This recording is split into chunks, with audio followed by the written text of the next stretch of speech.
Baik, terima kasih. Anda masih menyaksikan Perempuan Bicara. Saya langsung ingin melanjutkan pertanyaan saya tadi ke Mbak Lita. Apakah dari tragedi kecelakaan Vanessa Angel dan keluarga ini seperti bisa dilihat bahwa masyarakat ingin ikut jadi bagian atau memang mengambil keuntungan yang tidak terasa seperti keuntungan demi konten, Mbak Lita?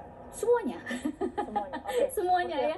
Jadi pertanyaan dan jawaban-jawaban dari mbak-mbak yang ada di sini yang cantik luar biasa itu betul semua ya. Okay. Tapi secara psikologis kita harus melihat dulu siapa yang bicara, orang yang seperti apa dan karakter apa mereka. Okay. Dulu pada saat dia bersosial media itu orang-orang yang ekstrovert. Nah sekarang justru yang introvert yang lebih bahaya karena mereka tidak mau berhadapan dengan orang lain, namun dia memblasnya itu ke sosial media karena menganggap bahwa di sosial media orang tidak ada yang melihat dia.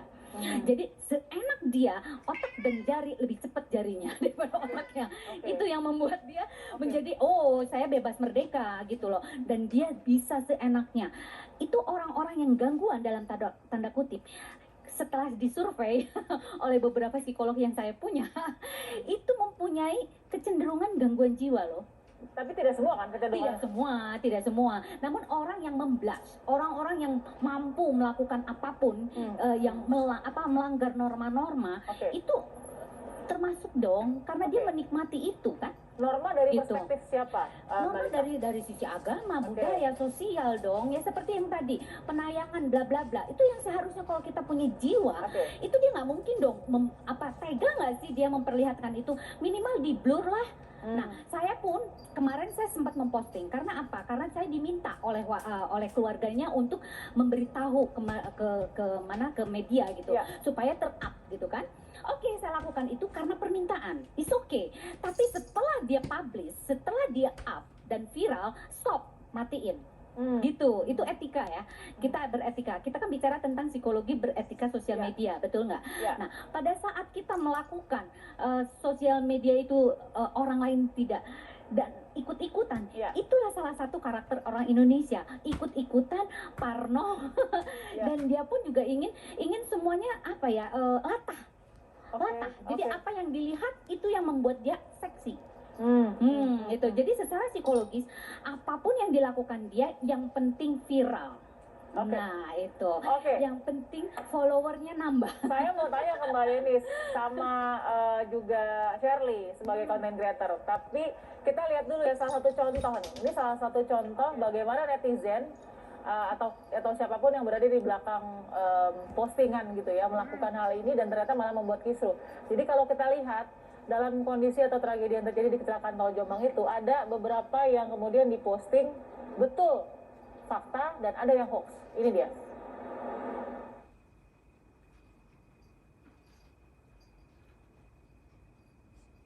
Ini memang adalah instastory ya milik dari pengemudi pada saat itu, tapi memang sempat dihapus. Nah ini yang hoax.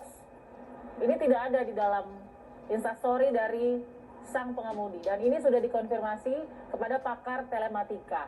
Jadi ini tidak betul. Namun yang beredar secara viral ini diposting seakan-akan untuk memperlihatkan kecepatan dari mobil saat itu dan akhirnya jadi viral. Nah ini yang real, inilah yang diposting dan memang saat itu tidak, tapi kemudian dihapus ya oleh sang pengemudi. Itu berdasarkan kata polisi yang keluarin atau kata pakar itu? Ini yang hoax ini sudah dicek semua kebenarannya dengan pakar telematika. Dan memang ini tidak bisa dipertanggungjawabkan karena memang netizen yang mengupload ini mungkin punya niat untuk memperlihatkan tadi kecepatan yang fantastis tadi ya 190 km per jam. 190 190. Nah jadi saya mau tanya nih ke Denis ya. Denis tadi kan secara psikologi tadi Mbak Lita expertnya sudah bilang bahwa ada kecenderungan gangguan bahkan untuk demi konten mengupload hal-hal yang mungkin melanggar norma dan lain-lain. Sepakat nggak dengan itu? Perspektif? Kalau menurut aku ada juga yang mereka pengen rame, pengen kontennya rame, nggak berniat jahat, pengen aja karena ya pada dasarnya kan orang netizen di sosmed itu demen ikut-ikutan. Gitu. Jadi Denny sendiri memilih konten terlepas dari tragedi yang ada nggak persiapannya dulu atau plannya dulu atau semua tuh serba spontan aja gitu? Kalau saya semua serba spontan sih, karena aku nggak pernah mikirin gimana supaya viral apa segala macam, beda ya. Kalau aku kan dari dulu pengusaha, Jadi aku berpikir selalu bagaimana caranya mengembangkan usaha aku. Beda, jadi bukannya pengen terkenal nih, ini segala macam, enggak. Jadi bagaimana kalau cara aku pikir, gimana cara usahaku meluas gitu. Mungkin itu bedanya. Kalau untuk Sherry sebagai content creator, memilih konten yang pas dan memang dibutuhkan oleh publik, atau apa saja yang saya mau upload ya saya upload? Kalau Sherly mau yang pertama, Mbak, apa yang dibutuhkan publik dan tujuan dari mengupload itu apa? Dan pada dulu gitu. Ketika itu bisa dipertanggungjawabkan, maka nggak apa-apa upload. Artinya adalah ini kembali kepada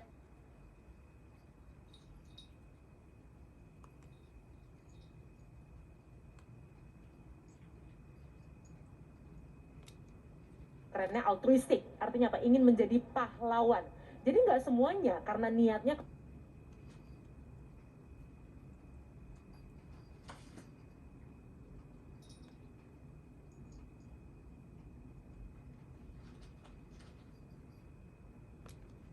Karena lagi-lagi tools di media sosial memudahkan orang untuk menampilkan kebohongan.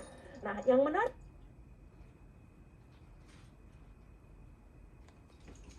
sebelum Mbak Denis tadi dikatakan ketika konten positif sudah habis, maka kemudian akan bergeser kepada hal-hal yang sensasional dan bahkan kontroversial. Setuju nggak? Enggak juga sih. Enggak juga, karena menurut aku setiap orang beda-beda dong ya.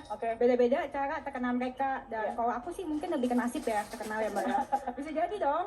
Tapi emang benar, ada juga artis-artis yang menunjukkan mereka tuh bahagia di sosmed apa segala macam. Maksudnya mungkin lebih ke halu ya. Iya kan? Emang benar. Banyak banget, dan padahal mereka sepertinya aslinya nggak gitu. Ada juga yang di sosmed kelihatannya jahat, hancur, tapi aslinya baik. Itu kan semua pilihan. Tapi bagi Denis sendiri bahwa saya nggak kehabisan konten yang menurut saya ini nggak ada faedahnya gitu misalnya. Kalau menurut aku, atau kalau mau jujur, yakin nggak bahwa kontennya Denis semua ada nggak nih yang nggak berfaedah nih? Kalau menurut aku semua konten aku berfaedah. Semua, karena konten aku itu menghasilkan, bisa menghidupi karyawan aku belasan dan mereka bahagia. Outcome-nya seperti itu. Outcome-nya seperti itu. Walaupun banyak komentar negatif. Kalau netizen mah semua juga dihujat. Siapa sih yang nggak dihujat? Dokter dihujat nggak dok? Mbak dihujat nggak? Pernah dihujat nggak? Pernah dihujat nggak? Jadi yang salah siapa? Netizen Mbak. Baik. Mereka tuh suka menghujat. Yang harus dibenerin cara pikirnya tuh mereka. Saya mau tanya kembali kalau gitu. Ya netizen yang salah nih. Padahal kadang-kadang kita juga jadi netizen sebenarnya. Nah sekarang ke Mbak Lita. Ada trial by the netizen juga nih kalau kita lihat dalam kasus tragedi itu. Nah menurut Mbak Lita, kenapa itu terjadi? Apakah karena itu adalah dilakukan dengan kelompok ya? Secara psikologi ketika dilakukan bersama-sama kita menjadi merasa benar gitu. Iya betul sekali. Secara teori kan seperti itu ya Mbak. Yang seperti disampaikan sama Mbak Devi itu betul sekali secara teori. Namun prakteknya itu luar biasa, lebih dari itu ya Mbak ya.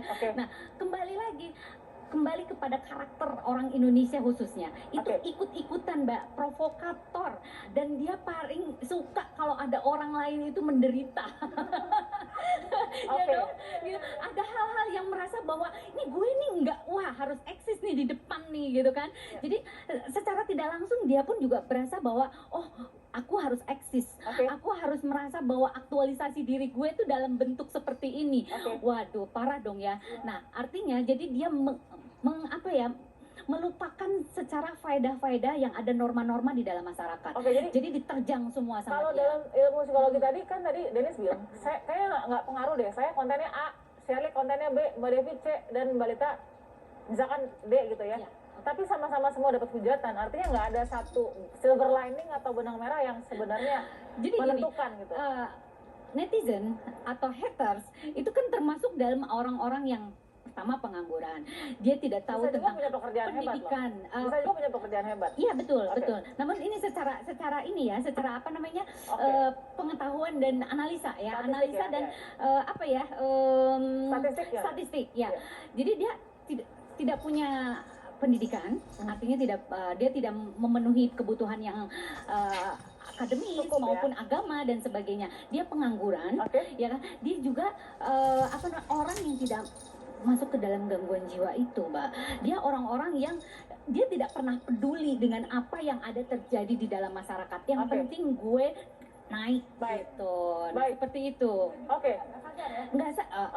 hal tersebut bisa juga begitu. juga mereka Itu nggak masuk sadar. ke dalam gangguan-gangguan itu, gangguan Oke. yang ada narsistik dan sebagainya. Itu maksudnya ke gangguan kepribadian, Mbak. Oke. Tapi Gitu. bisa juga bukan gangguan juga, mereka misalkan nggak sadar gitu karena mereka baca komen, mereka jadi ikut-ikutan komen. Nah, itu Padahal jadi kembali belum, ke tren itu. iya belum menelusuri itu kan. Betul. Dan dia Oke. ikut-ikutan itu loh, masuk dalam ke karakter-karakter orang ini. Dan karakteristik orang Indonesia pada umumnya seperti itu. Hobi menghujat ya. Salah Oke. satunya. Nah, yang paling penting adalah meskipun seperti itu kan konten ini seperti berjalan ya, tiap hari tuh nggak akan berhenti gitu. Kita sudah masuk di dunia itu, society itu. Nah, salah satunya adalah viral yang terjadi di beberapa daerah, yang kemudian efeknya bahkan hingga kemana.